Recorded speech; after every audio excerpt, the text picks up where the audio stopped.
I Do Podcast, Episode 2.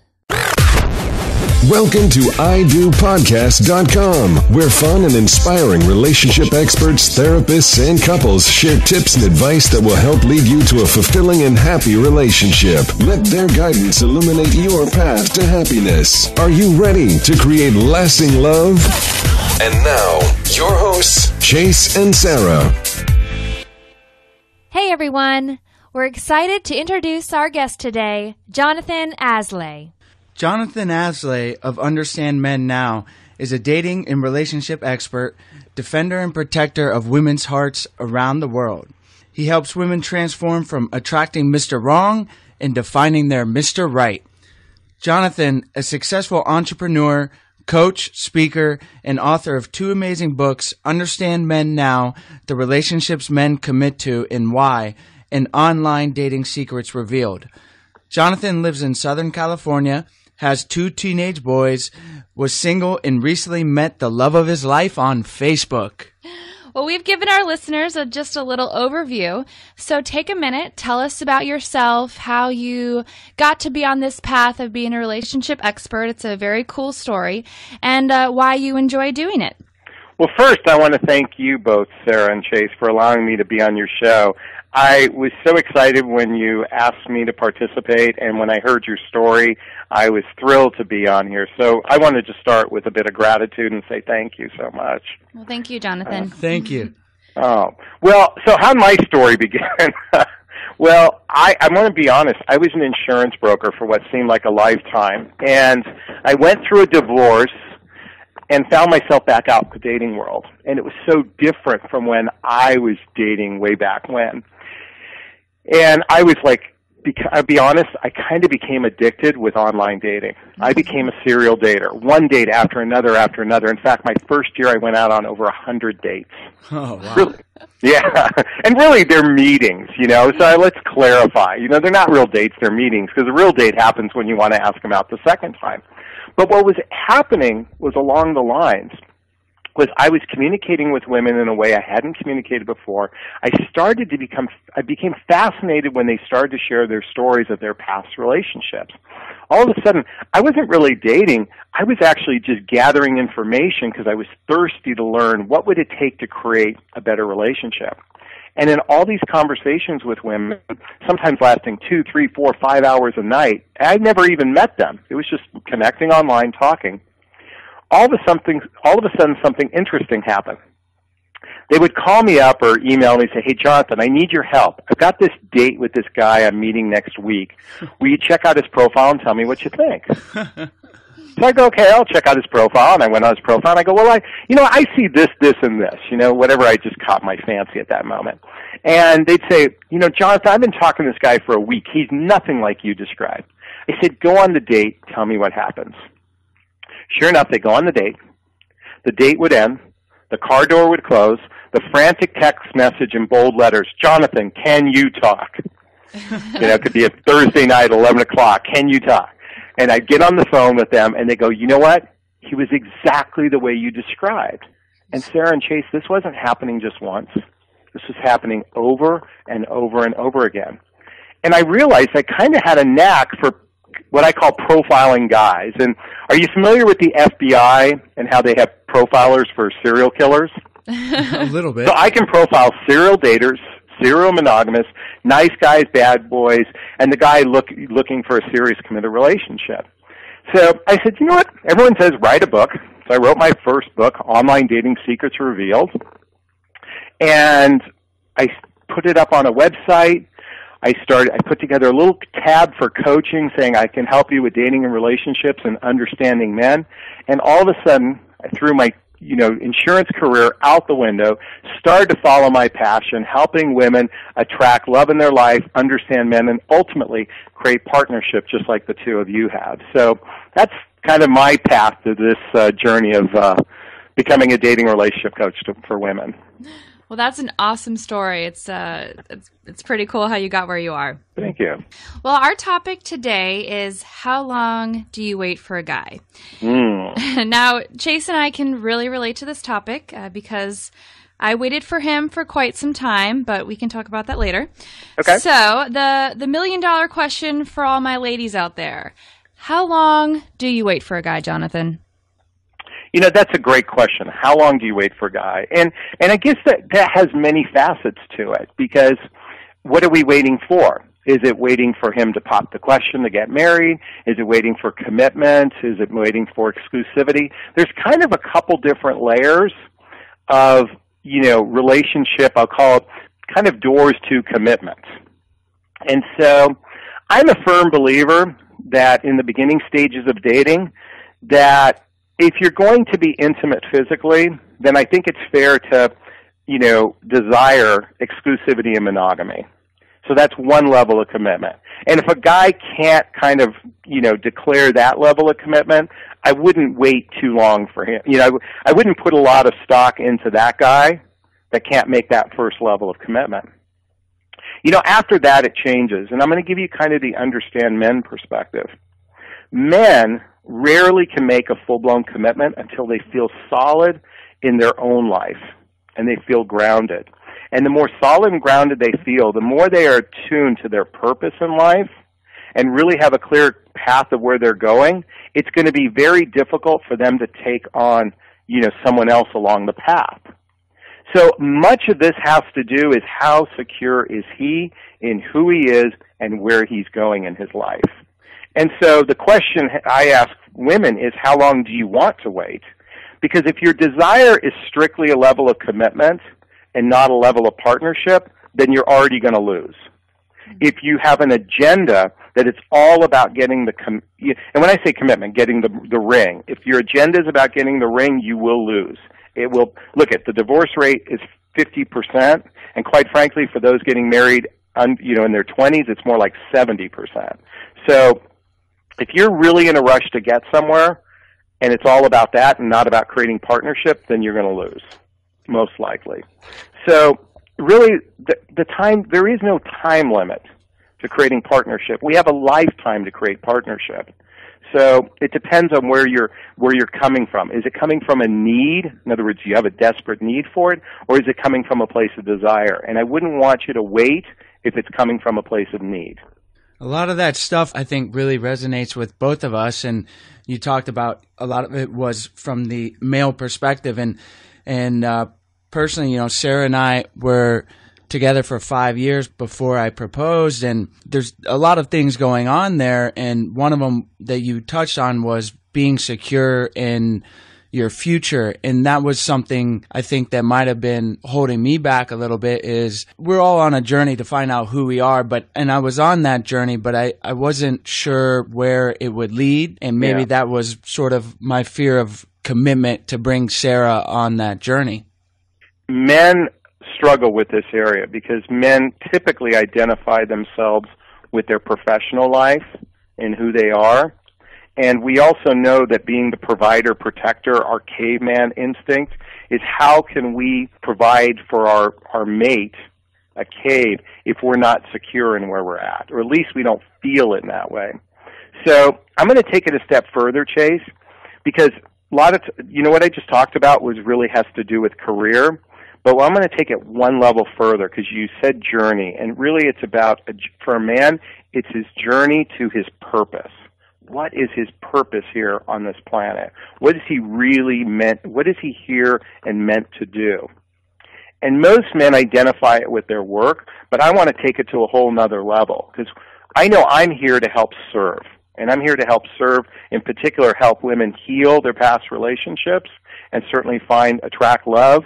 And along that process, I help them understand men. So I know that's my purpose, and I'm clear on that. Okay? Whether the money's there or not, that's okay, but I'm solid in my purpose.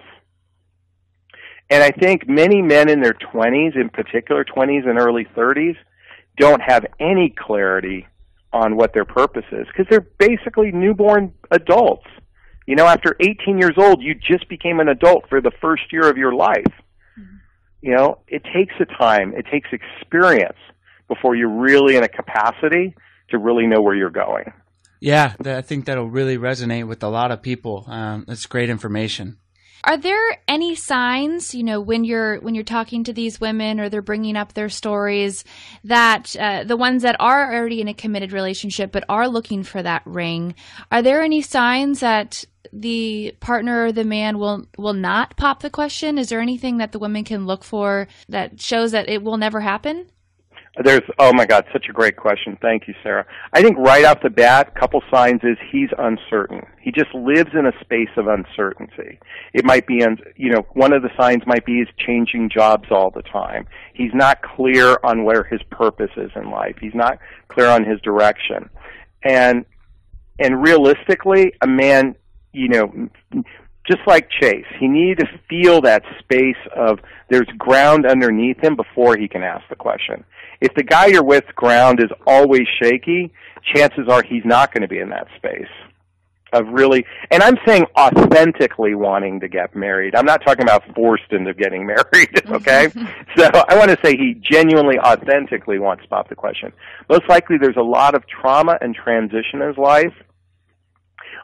Another thing is he's not an effective communicator. He's not capable of truly sharing his authentic feelings in relationship, and you're not having like we conversations. It's always you and me conversations. So one way to determine is, are you in that you and me conversations, or do you have we conversations? Because at least if you're coming from a place of a we, he's going to demonstrate a level of partnership. But if it's constant power struggles in relationship, then I would be asking myself, why would I even want to marry this man? If he's constantly changing jobs, if he's constantly in turmoil, and you're so fixated on the ring, ask yourself, can he be a great provider for your family and or your children at some time in the future? So I'd say those types of things are good signs that he's maybe not ready. And that brings up a good point, because when in the beginning of our relationship, maybe not the beginning, but toward the middle, when I knew that I wanted to marry him, but he might not have been at that same point, we did have conversations where he did use we. And so that kind of gave me some hope that maybe he's just not ready right now, but he will be, and that's why I gave him, that extra time. There was I'm going to jump in. There was a study done in England. I believe it was 3,000 couples. And I want to be candid, I can't find it. I read it once, and I can't find it since. But they interviewed couples between the ages of 28 and 40. They said the average length of courtship was 2 years and 7 months before the question was popped. So, and that's between the ages of 28 and 40. So I'd say today's average length of courtship is going to run somewhere between 2.5 and 3 years. So anything sooner than that, I don't think you've really gotten to know each other and see if you can, I'm going to use the phrase, look through the window of your future. You're both looking at the future through the same window. That takes time to develop, and really you've got to overcome some relationship storms so you can build a strong foundation. On that same topic, what are the best ways to address these issues directly with your partners? If you want to stay with your partner, but you're seeing these signs that they're uncertain, but you want to try to make it work, what's the best way to sort of address that with them? I love that question. I'm going to give you a couple techniques. So for those of you listening, get your pen and paper out because you're going to want to write this down. Okay, first off, anytime you want to engage in a conversation, think the following: conversation, not confrontation. Oftentimes when you're anxious to want to say something, you almost come at it kind of confrontational and not conversational. And I can tell you planting this one seed can make a huge difference in all your communication with anybody you have in your life. Think conversation, not confrontation. Ultimately, especially with men, if you're going to engage in a conversation with him, you want to think of what's the win-win for both of you and the win-win for him. Because if it's coming from a place of, well, this is the win for me, he's not going to buy in. Men need to know, I don't want to say what's in it for him, but you certainly better come to a place of saying, what's the win for him? What's the win for him to be in this long-term committed relationship? And, I'm going to say express your feelings here, but come from the place of how he's going to receive it and not how you want to deliver it. Now, anytime you have a conversation that's of importance, and let's say it's a touchy subject, I recommend having a plan, be prepared, have a plan, and have a purpose. Be prepared, have a plan, have a purpose. Okay? Because just jumping in, in other words, be clear before you ever enter into a dialogue, especially if you're going to talk about the topic of marriage. Because if it's just coming from your place of need and it's an agenda, as I said earlier in the call, you're going to lose. Ultimately, what's the real long-term benefit? And he needs to, for a man in particular, he needs to know what that is. What's the long-term benefit for him? Other than what's the long-term benefit for your need. I love it. That information's so valuable, and I love how you sort of brought it down to a couple mantras: conversation, not confrontation, be prepared, have a plan, have a purpose. So really great little short things that and they're valuable, I think, to couples, just not even couples that are looking to get married or waiting to get married, just in general in all your relationships. So really love that. So let's say you do have that conversation with your partner and the result is not what you had planned. When is it time to call quits? When do you cut your ties? Well, I think you have to ask yourself. That's a great question too. When you cut your losses, so to speak. And if you're going to have this conversation and he's adamant, look, I don't want to get married, then you have to ask yourself, how important is this need for me? Okay. Is it something I want or is it something I need? So really be clear on that. If he comes from a space as, look, I don't want to get married. So, because if you're doing this in the first 6 months of a relationship, I think you're putting the cart way ahead of the horse. If this is a relationship that's been together for 2, maybe 3 years, that's a whole different story. Ultimately, ask yourself, will this person make a great partner in my life? Will he be a good father for my children? And don't come from a place of projection or fantasy. You have to really look at his character values. So what I would ask, any client who's coming to me, is say, look at this man's values. Does it match your values? Okay? I mean, deep in your heart, ask those questions. Because oftentimes younger women come to me and they're so fixated on the need of marriage and have forgotten all the other important things that make a long-lasting relationship. And if that's your agenda, as I said in the beginning, you're going to lose.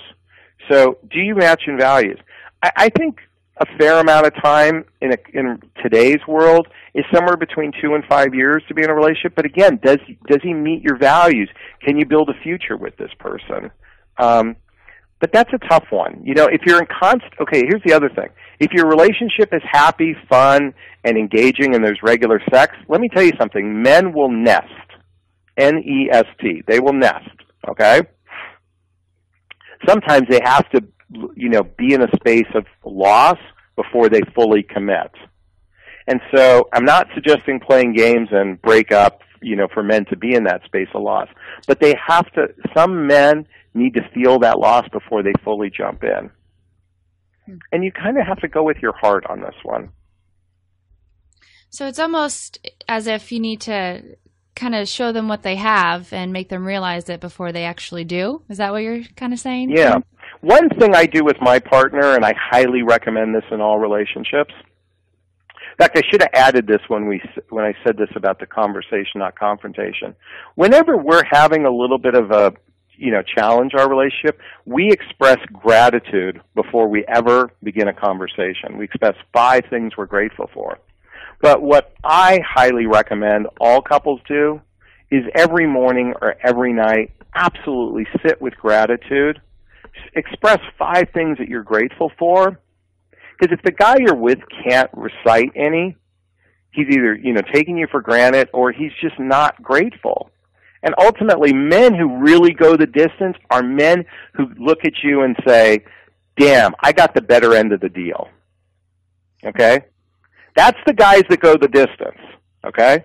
There's guys that might go short-term, that might go married, but the guys who go the distance are in a space of gratitude, and they're grateful that you're in your life. So I would initiate, and by the way, women are the teachers for us men. Let me add that one. I have learned more about who I am through the women in my life than the men in my life. Because there are very few role models for most men to really tap into their hearts. So my girlfriend was the one who started this. We started Express Gratitude, and I jumped in. If the guy you're with is resistant, then I guarantee you he's not grateful to be with you. I love it. I think that's great information and something we actually started doing a while ago. I had read it somewhere about expressing gratitude, and not even just in a relationship. I think it's important, but just in life and being thankful for what we have, but certainly with your significant other as well. So really great information. Thank you. Is there another common reason that couples struggle in their relationship that you deal with, or that the people you work with deal with? You know, God, it runs the gamut. You know, I truly believe, piggybacking what I said before, that gratitude and being that space of appreciation is an absolute must, and it has to be a daily practice. Has to be a daily practice.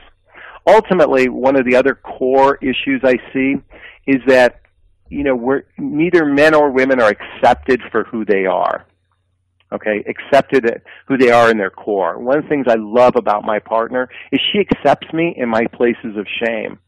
Okay, the place that my little boy comes out is in fear, and she accepts me in those places. She doesn't judge me for it, and certainly doesn't put me in shame, and she doesn't put blame in those spaces. So I think both men and women need to accept each other. Also, we have to, you know, and I recommend accepting the entire package, because there's going to be things your partner does that drives you effing nuts. Okay, it might be as simple as, you know, not putting the toothpaste cap on. Or it might be that he likes putting the forks down and she likes putting the forks up in the dishwasher. Absolutely. You know, it could be little things like that, and yet some couples will make a mountain out of a molehill, and I call this the price of the whole package. And that's accepting a person for who they are, not in their perfections, but in the spaces of where they're imperfect, and loving them in those places where there's difference or even their imperfection. Because if we come to a space like that, we can solve any problem. But if the relationship is built on, you know, remember I said me and you and me, and it's not a we and you're not, and it's constant power struggles, you know, none of this is going to matter. You will get in a divorce. You know, you could be pushing the agenda of marriage all day long, but it will end in divorce. And that's what's more important, is to creating a healthy partnership and not getting the ring on your finger. I'm sorry, I'm going to be blunt about that. Create a healthy partnership, then choose marriage. Yeah, I don't think you have to apologize, because you'll save a lot of people a lot of trouble. And if you do that early in your relationship, and that's such valuable information, all of these golden nuggets in here that are really take home to apply to relationship to make it successful from the beginning. Thank you. So now we are going into the his and her round, where Sarah and I will each ask a question that's on our minds. Sarah, you're up. Okay, Jonathan. So I know you work with a wide range of ages, from women over their 40s and over. What would you say the main difference that you find in men in their 20s versus men in their 40s? God, I love that question. You know, I have a 17-year-old son, and in a few months he's going to turn 18. I realize that when he's 19, he'll be a 1-year-old adult. 1 year where he's actually on his own. No parents to look up. And think about it. You know, 10 years earlier, he was really a baby practically in diapers. So we look at men as 18 as being adults, but really their intellectual adulthood or their emotional adulthood at age 19 is 1 year old. So how can we look at a man who's 24, 25, 26 and really consider him an adult at an emotional level and certainly an experiential level? You know, we learn through our mistakes. We learn through our experiences. So someone who's 40 has a lot more life experience than a man in his 20s. And I just look at that as two different, you know, in the scheme, especially in dating and relationships, men in their 20s are more fixated on building their purpose and their passion and their career. And chances are they're not ready for foundation to build a long-term marriage until they've started hitting their 30s and mid-30s. That's why you see so many men, waiting till this period of time to getting married versus in their 20s. And men in their 40s, this is what happens to them. Their blueprint of the way they thought their life was going to be collides with their reality. Their blueprint collides with their reality. And what that really means, we've heard this term before, midlife crisis. Yeah. That's where we thought our life was going to be, and then we wake up and go, shit, that's not what it is, okay? Yeah. And right in that space, and I went through this space, and I'm like, holy cow, now it gave me an opportunity to reinvent my life. Okay, so many men in their 40s go into drugs and alcohol and self-medicate because they're lost. Okay, so this is a lot of the conversation I have with my clients, is recognizing where this man is really at in his head and in his heart, and help make better choices on who you're going to commit to. That's great information there for comparing the two different age groups, and kind of where you're at in your life makes a huge difference in the way you're affecting your relationships. 20-year-olds building purpose, and then 40-year-old, everything's colliding and you're going into that midlife crisis. So try to avoid the crisis. Yeah. Thank you, Chase. So do men ever have to wait around for women? I know we're talking a lot about women waiting for men, but I'm sure there's some men out there that really want to get married to their girlfriend, and they may not be getting the signs, or they're resistant. So do you ever find that? Absolutely. In fact, this often happens when a woman's love attachment style, I'm going to call it love attachment style, is what's called avoidance. And what that means is she comes from a place of not trusting love. So, anytime the relationship gets a little intimate or close, she kind of reverts to her own cave. We're so used to this happening to men, but there are plenty of women who have the same love attachment style called avoidant. And there's 3 love attachment styles. There's avoidant, anxious, which also could be known as needy, and lastly, secure.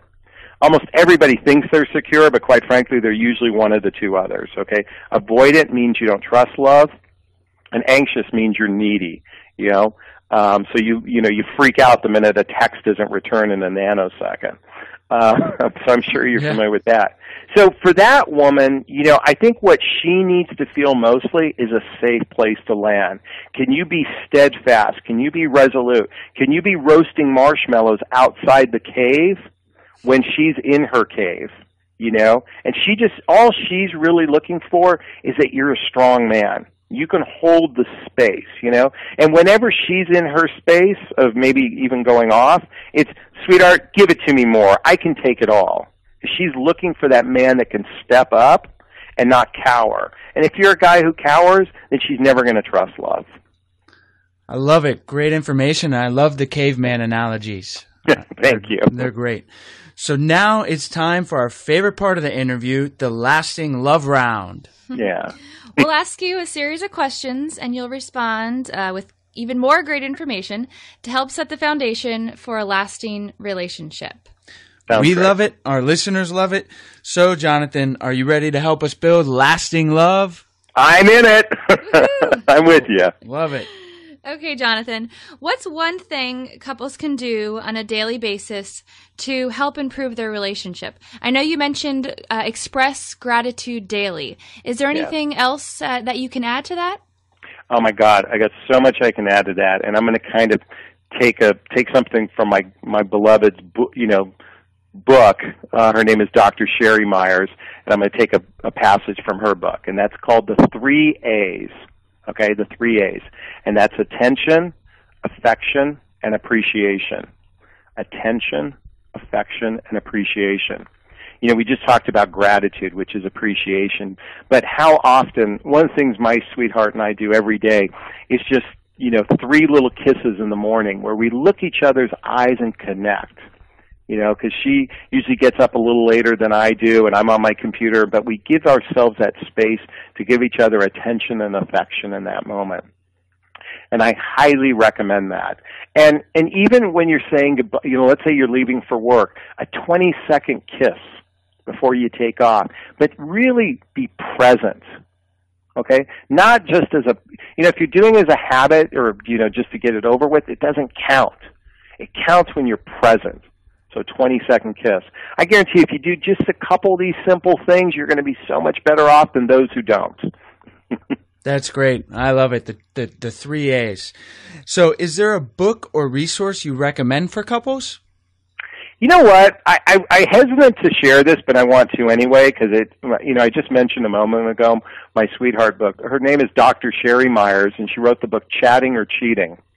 And why this is so prevalent, especially for younger couples, because as I said earlier, for those in their 20s, the divorce rate is even much higher, okay? And what's the causes of divorce? It's usually infidelity or it's money issues.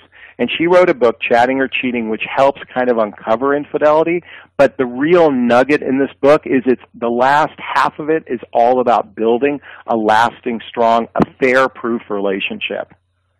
About building a lasting, long, affair-proof relationship. And so I highly recommend that because you're going to resonate with the beginning part of the book, especially with social media and all the kind of ways we have kind of connections where we're tempted. But boom, she lays it out and, how to have a long-lasting, affair-proof relationship.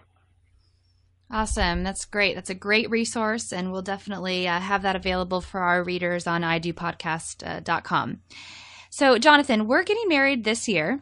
Is there any advice that you would give an engaged couple or newlyweds? Can I be candid? I'm going to say something you're probably not going to expect. It's okay. I've often said I think couples should spend a day in divorce court to see what marriage is all about. When you're sitting there listening to people who have claimed their love in the beginning, and now they're at each other's arms. At each other's throats, and really understand what marriage means from the legal perspective and not just the heart perspective. I know that might seem a little crass and cold, but know what you're getting into. Really know what you're getting into. And really then sit and say, are we making the right decision right now? Because you don't have to rush it. I'm a proponent of marriage for those who want to have children, absolutely, but you don't have to rush it. Really know that you're looking in the future through the same window. So I know you didn't expect that one, Sarah and Chase, but I'm telling you, do it and see what happens. And see if you guys come to appreciate what you're about to do greater than had you not done it. Absolutely. I think that's great, and I'm setting up a date right now. Sarah and I, next Friday, going to divorce court here in San Diego. Okay. Well, cool. Let me know how it goes. We will. Yeah, this sounds interesting. If you could give only one piece of advice for a successful relationship, what would it be? I come back to this day in, day out, every day, and that's the word gratitude. And it's not just gratitude for your relationship, it's gratitude for who you are, because oftentimes, the greatest challenge in relationship is the me, okay? Is that we're not happy. And so it really, when we can be in a space of being grateful for who we are as individuals, and our partner is grateful for who they are as an individual, and then you tie the two together, you've got a rock star kick-ass team that can take on the world. But it really starts with gratitude, and start with you first, and then bring it to the we. That's great, Jonathon. That's some awesome information that I know we can use in our life, and our listeners can as well. And we really enjoyed hearing all your advice you'd given us and our listeners today. So let's finish by having you tell us where our listeners can find you, and then we'll say goodbye. Okay. Well, thank you so much. Again, I'm so grateful for this opportunity. This was fun for me, so I can't wait to hear the podcast. My website is understandmennow.com. And I'm a dating relationship coach for women, whether you're age 20 or 65. I can help you along the path of attracting love, understanding men, and really creating long-lasting partnership. And in my website, I've got lots of stuff in there, whether it's private coaching, I have group coaching, I have even books on, why men pull away and finding love online. So just go to my website, understandmennow.com. Awesome. Thanks, Jonathan. And our listeners can find all the information and links that you've mentioned of today's episode on idopodcast.com. Go to the podcast tab and you'll be right there in the archives. And again, Jonathan, we want to thank you so much for taking the time, coming out, giving us your knowledge, and we appreciate it. And again, thank you so much. Thank you both. Thanks, Jonathan. Thank you. Are you interested in learning 5 ways to improve your relationship on a daily basis? How about 5 tips for engaged couples or newlyweds? This information and more is our free gift to you when you go to idopodcast.com and subscribe to our mailing list.